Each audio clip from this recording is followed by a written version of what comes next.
Greetings world. We are anonymous. Greetings world. It's me Anonymous Barbie. Up New Blood. Anybody can become anonymous, but to become a real Anon should research about the heroes who sacrifice its life to humanity. New Blood Anons taking part in Op is a choice you make. Op Julian Assange. Free Julian Assange. Now. Who is Julian Assange? Founding of WikiLeaks. Assange discovered his passion for computers as a teenager. At the age of 16, he got his first computer as a gift from his mother. Before long, he developed a talent for hacking into computer systems. His 1991 break into the master terminal for Nortel, a telecommunications company, got him in trouble. Assange continued to pursue a career as a computer programmer and software developer. An intelligent mind, he studied mathematics at the University of Melbourne.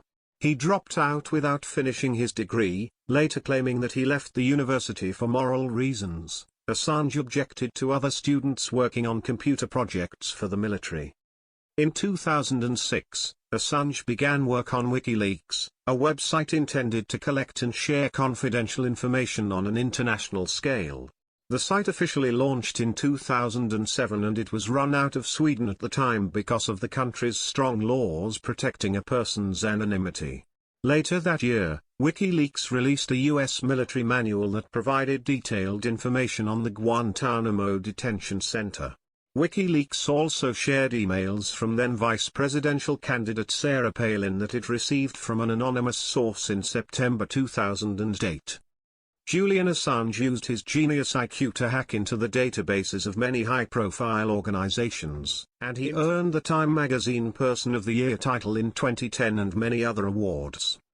Assange was granted political asylum by Ecuador and holed up at the country's embassy in London in 2012. Assange came to the Ecuadorian embassy in London in June 2012, seeking to avoid extradition to Sweden.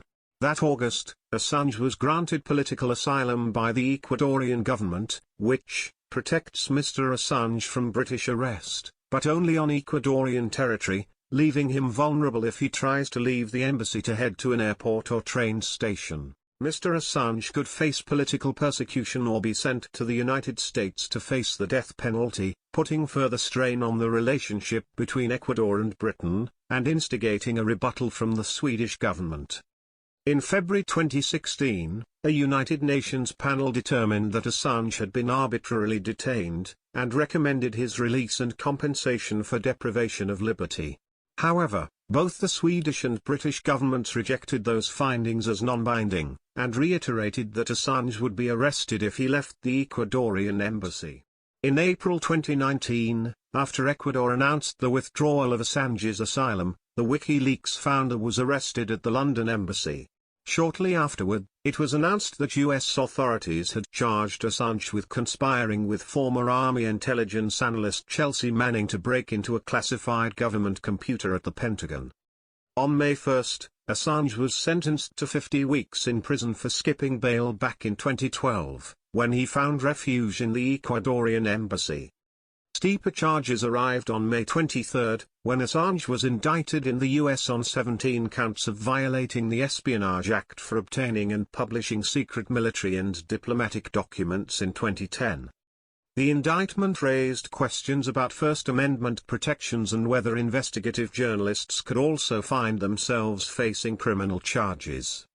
In January 2021, a UK judge ruled that Assange could not be extradited to the US to face trial on charges for violating the Espionage Act, citing that the WikiLeaks founder was a suicide risk. New Blood Anons join the op. Join us for the fight for the freedom of Julian Assange.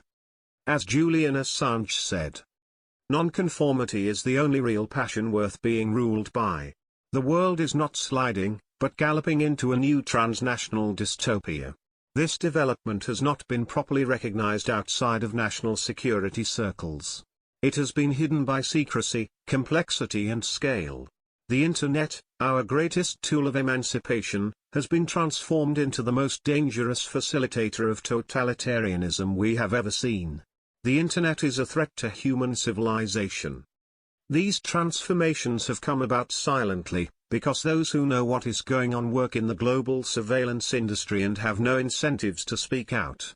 Left to its own trajectory, within a few years, global civilization will be a postmodern surveillance dystopia, from which escape for all but the most skilled individuals will be impossible.